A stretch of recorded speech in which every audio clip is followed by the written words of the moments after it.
네, 트럼프주의가 전 세계를 흔들고 있습니다. 트럼프 대통령은 2017년에 이어 2025년에 재집권에 성공함으로써 트럼프주의라는 자신의 노선을 미국의 새로운 국가 모델로 정립하고 있습니다. 트럼프주의는 간단하게 미국을 다시 위대하게 Make America Great Again, 마가라 그러죠. 이렇게 대표되는데 미국 국익을 최우선으로 삼겠다는 겁니다. 물론 다른 대통령도 항상 미국의 국익을 최우선으로 삼았는데 트럼프주의의 특징은 장기적인 국익이 아니라 자기 임기 내에 실현되고 국민에게 보여주는 단기적이고 가시적인 국익을 최우선으로 삼는다는 점이 다릅니다. 그래서 트럼프주의는 일종의 대중 영합주의, 파퓰리즘이라고 할 수가 있겠습니다. 문제는 이제 이 파퓰리즘을 보통 극우라 하는데 과연 트럼프주의가 극우냐는 것입니다. 트럼프주의의 특징은 미국의 국력을 국내 문제 해결하는 데 집중한다는 것입니다. 트럼프가 주장하는 미국의 국내 문제는 첫째, 미국인의 일자리를 빼앗아가고 범죄율이 높은 이민자들과 불법 체류자들을 단속하는 겁니다. 그래서 국경을 차단하고 불법 이민들이 못 들어오게 막고 이주민 단속을 통해서 불법 체류자들을 추방한다는 겁니다. 이런 측면에서 보면 트럼프주의는 외국인 혐오니까 극우적 성격을 지닙니다. 둘째, 트럼프의 지지층인 저항력, 백인 노동자들이 취업할 수 있는 과거의 미국 산업이죠. 자동차 산업, 굴뚝 산업, 공장 산업을 부흥시키겠다는 겁니다. 트럼프가 강행하는 관세 폭탄의 목적은 단기적으로 관세를 통해서 미국의 재정 수입을 확대하는 것이지만 장기적으로는 관세를 피하려면 외국 기업들이 미국에 들어와서 공장을 지으라 이렇게 유도하는 것입니다. 트럼프에 따르면 국경 단속과 산업 부흥에 예산을 써야 하기 때문에 미국이 해외에서 전쟁하는 데 들어가는 예산을 최대한 줄여야 합니다. 물론 해외 전쟁에 미국인이 희생당하는 것도 트럼프는 매우 반대하고 있습니다. 그래서 트럼프는 미국이 관여하는 우크라이나 전쟁, 중동 전쟁을 종결하고자 평화협정을 중재를 하고 있습니다. 심지어 미국하고 상관이 없는 여러 나라의 그 분쟁에도 이거를 중단시키려 하는데요. 뭐 이거 수단 분쟁이라든지 최근에 파키스탄이죠. 파키스탄과 방글라데시인가요? 분쟁이라 여러 분쟁들을 중재하고 있습니다.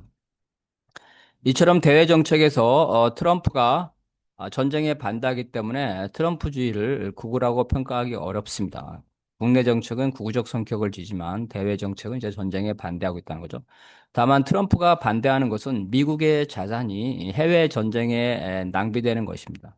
따라서 미국이 이 전쟁의 비용을 부담하지 않고 오히려 전쟁으로 돈을 번다면 그러한 전쟁에는 그다지 반대하지 않습니다. 이를테면 유럽이 돈을 지불하여 미국 무기를 사서 우크라이나에게 지원해서 우크라이나에 전쟁을 하는 것, 그런 것들은 현재 방임적 태도를 보입니다. 미국이 오히려 이제 전쟁으로 돈을 벌고 있는 거죠. 다만 이 경우에도 미국 무기로 인해요 미국과 러시아가 전쟁하는 것을 염려하기 때문에 미국 무기로 우크라이나가 러시아 내륙 깊숙이 공격하는 것, 이런 것들을 허용하지 않습니다. 러시아는 이제 자기 영토죠. 영토 깊숙이 공격하는 무기를 생산한 나라, 지원한 나라는 러시아와 전쟁을 하는 거로 간주하겠다. 이렇게 엄포를 놓고 있는 상황입니다. 트럼프주의가 국내 문제에 주력하므로 기본적으로 고립주의로 평가되고 있습니다. 하지만 트럼프는 경우에 따라서 미국의 국익을 위해서 해외 문제에 적극 개입해라는 경향을 지닙니다. 트럼프는 러시아가 미국에 맞설 수 있는 현재 군사 강국이지만 경제적으로는 미국과 비교할 수 없기 때문에 미국을 위협할 수 없다고 보고 있습니다. 하지만 중국의 경우에 현재 경제적으로 이미 미국을 위협하고 있고 미래에는 중국이 현재 군사적 군사력을 증강시키고 새로운 무기, 중거리 미사일, 핵무기 이런 것들을 개발하고 있기 때문에 미래에 군사적으로 미국을 위협할 수 있다고 보고 있습니다. 심지어 중국이 경제적으로 군사적으로 미국을 어, 압도할 수도 있다. 이런 이제 위기감도 가지고 있는 거죠. 즉, 중국은 현재의 정치적 적이자 미래의 군사적 적입니다. 미국은 군사 안보 전략에서 중국을 국제 질서를 재편할 능력과 의지가 있는 유일한 경쟁자라고 공식화했습니다. 그래서 실제로 중국을 다양한 분야에서 악마화하고 있고 중국을 고립하기 위해서 중국 주변국들을 친미로 땡기면서 중국을 견제하고 있습니다. 트럼프주의는 하지만 장기적으로 보면 미국의 국익을 해치고 있습니다. 미국의 세계 지배 전략은 자신의 동맹을 확대 강화하고 경쟁자의 동맹을 약화시키는 것입니다. 하지만 트럼프의 관세 폭탄, 해외 분쟁, 우크라이나 전쟁에서 일방적인 철수, 동맹에 대한 관세 폭탄과 같은 강압 외교는 동맹들의 반발에 직면해 있습니다. 미국의 동맹들은 떨어져 나가고 반대로 미국의 실망한 나라들이 중국이나 러시아에 가까워지고 있는 거죠. 최근에 브릭스라든가 상하이 협력기구 뭐 이런 데서 중국, 러시아, 인도가 가까워지고 있고 여기에 조선이나 이란 이렇게 해서 미국에 반대하는 반미 동맹들이 확대되고 있다는 겁니다. 즉 트럼프의 이러한 관세 폭탄 강압 외교는 장기적으로 미국의 국익을 해치고 있습니다. 미국의 동맹들은 장기적으로 미국의 영향권으로부터 벗어나라고 할 것이고 미국은 국제사회에서 점차 친구들을 잃고 고립화됩니다. 유럽 중에서는 프랑스가 가장 먼저 독자 노선을 강화하고 있습니다. 미국이 중국을 견제하라고 공을 들인 인도는 미국의 강압 외교에 반발하면서 브릭스와 상하이 협력 기구에서 러시아는 물론 과거와 적대국가였던 중국과도 협력을 확대하고 있습니다. 어, 유럽에서 독일 같은 경우에는 군사력을 미국에 의존했는데 이제 독일도 독자적인 군사 강국으로 도약하게 되면서 미국으로부터의 독립을 추진할 수가 있습니다. 정상적인 미국의 정치인이라면 이러한 트럼프주의가 장기적으로 미국에 불리하다는 것을 인정할 수밖에 없습니다. 하지만 문제는 트럼프주의가 미국의 유권자들에게 매우 인기가 높다는 겁니다. 중하층 백인 노동자죠. 중하층 백인 노동자. 트럼프주의는 대통령 선거는 물론 상하원 선거에서도 여유롭게 승리함으로써 현재 대통령과 상하원 모두가 공화당이 장악하고 있습니다.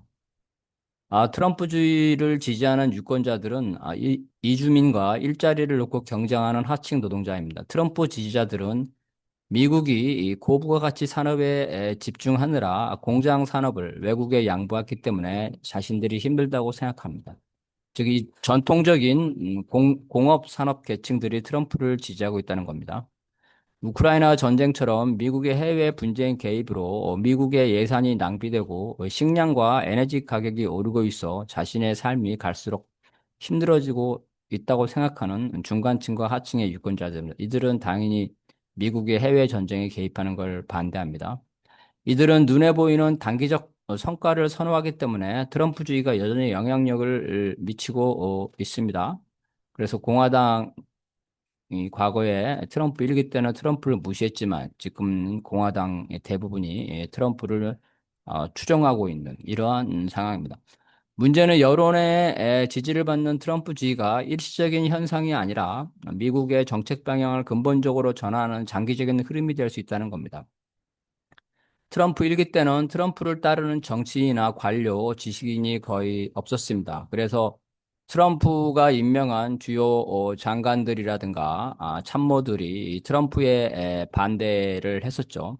하지만 지금은 트럼프주의의 인기를 절감한 정치인들이 공화당은 물론 민주당의 정책까지 바뀌고 있으며 트럼프가 인사권을 행사로 고위 관료 대부분은 일기와 달리 트럼프의 추종자로 채워지고 있습니다.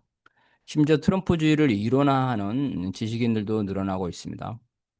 트럼프주의가 트럼프 이후에도 지속하느냐는 일단 2026년 내년 11월 지방선거에서 그 윤곽이 드러날 것으로 보입니다. 지방선거에서 상하원 공화당이 우위가 유지되냐입니다. 공화당은 내년 지방선거에서 상하원에서 특히 하원에서 다수당이죠. 다수당을 유지하기 위해서 게리만더링, 선거구 획정인데 이 선거구 획정을 공화당에게 유리하게 지금 하고 있는 상황입니다.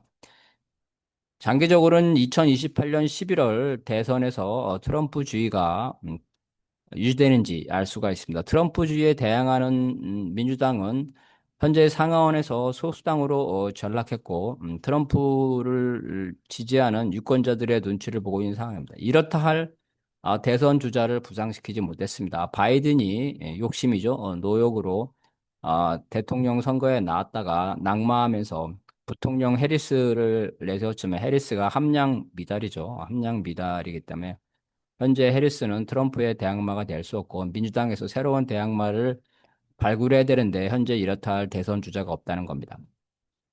반면 트럼프는 자신의 노선을 계승할 후견자들을 상당수 육성 중입니다. 그 중에 가장 앞서는 사람이 트럼프의 최측근이죠. 펜슨 부통령이라고 볼 수가 있겠습니다. 트럼프 1기 때 부통령인 펜스는 공화당과 민주당의 공통된 미국의 주류 노선 이스태블리시먼트라는데 이 이스태블리시먼트였죠. 그래서 펜스는 부통령이었지만 트럼프의 그러한 파퓰리즘 정책에 불만을 가졌고 그래서 펜스 부통령은 트럼프와 거리를 두면서 이다나 트럼프를 경계했습니다. 결국 트럼프가 대선에서 지자 트럼프는 부정선거라고 했지만 이런 트럼프의 부정선거론을 배척하고 바이든을 승리를 선언한 바 있습니다. 그런데 이와 다르게 트럼프 2기의 펜슨 부통령은 1기 때 펜스 부통령과 달리 트럼프지를 지지하면서 강력한 트럼프의 노선을 현재 보좌하고 있습니다. 펜스 부통령은 대선 과정에서 민주당 부통령을 압도하는 등 상당한 정치력과 인지도를 가지고 있습니다. 과거에 펜스 부통령과 같이 미국의 이스태블리시먼트, 엘리트죠. 엘리트 출신임에도 불구하고 트럼프주의를 지지하고 있다는 겁니다. 현재로서는 차기 대선에서 트럼프의 지지를 받는 벤슨 부통령이 공화당 후보로 나설 것으로 보입니다. 그 이외에도 현재 국무장관이죠. 국무장관과 국가안보보좌관을 하고 있는 루비오 국무부 장관이 있습니다. 그리고 트럼프주의를 계승하겠다는 유력한 대선 후보자들이 몇몇이 있습니다. 민주당이 벤슨 부통령을 꺾을 후보를 발굴하지 못한다면 트럼프주의는 벤슨 시대로 이어질 것으로 보입니다. 트럼프주의의 부작용이 나타날 때까지 트럼프 지지자들이 뭉친다면 트럼프주의는 상당 기간 동안 선거에서 위력을 보이면서 정치권에서 관료로 다시다 학계로 이 트럼프주의가 확장될 것으로 보입니다. 다만 확실한 것은 트럼프주의는 장기적으로 부작용을 드러낼 수밖에 없기 때문에 점차 영향력이 약화된다는 겁니다. 관세 폭탄은 장기적으로 물가 인상으로 반영되는 반면 공장 유치는 공장을 유치하고 싶어도 미국의 임금이 높기 때문에 경쟁력이 낮다는 거죠. 그래서 뭐 전기 자동차 이런 것들은 상대적으로 고부가가치 때문에 미국에서 생산하는데 경쟁력이 있지만 나머지 이 경공업이라든지 저부가가치 이 산업은 미국에서 공장을 유치한다 하더라도 고임금으로 인해서 경쟁력이 없다고 볼 수가 있겠습니다. 그래서 공장 유치는 반짝하는 그러한 선전 효과이지 장기적으로는 큰 효과를 얻을 수 없습니다. 생활 필수품 등 저부가가치 수입 상품이 결국은 관세 폭탄으로 가격 인상으로 이어져서 트럼프 지지자들조차 관세 폭탄을 비판하게 될 것입니다. 미국의 공장 산업, 굴뚝 산업 계층은 국제 분업에서 피해자입니다. 반면 미국의 고부가가치 산업이죠.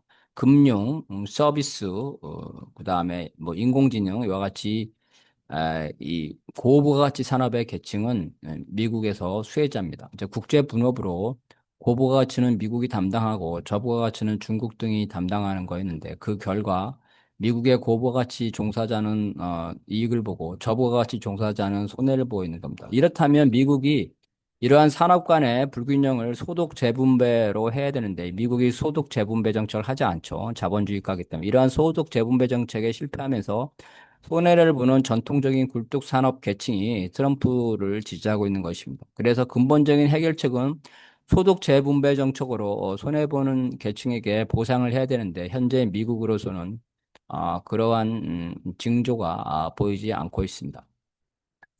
강압 외교로 인해서 동맹들의 관계가 악화돼 미국의 입지가 결국은 줄어듭니다. 트럼프주의가 비록 약화되겠지만 트럼프가 던진 문제의식은 미국의 정책 노선에 지속적으로 반영될 것으로 보입니다. 현재 공화당이나 민주당이나 해외 문제에 적극적으로 개입하는 게 미국의 2차 대전 이후의 경향이었는데 향후에는 이러한 개입을 자제하는 노선이 여론의 일정한 지지를 받게 되면서 선거에서 매번 해외에 개입을 할 것인지 안 할 것인지 이러한 걸로 노선 대립이 되면서 과거와 달리 이 해외에 개입하는 그러한 후보들이 승리하는 것이 아니라 해외 개입에 자제하자는 후보가 승리하는 그러한 경우도 늘어날 수 있다는 것입니다. 그래서 트럼프주의는 장기적으로는 약화되겠지만 어느 정도 미국의 대외 정책에 영향을 주게 될 것이라는 게 결론이라고 볼 수가 있겠습니다.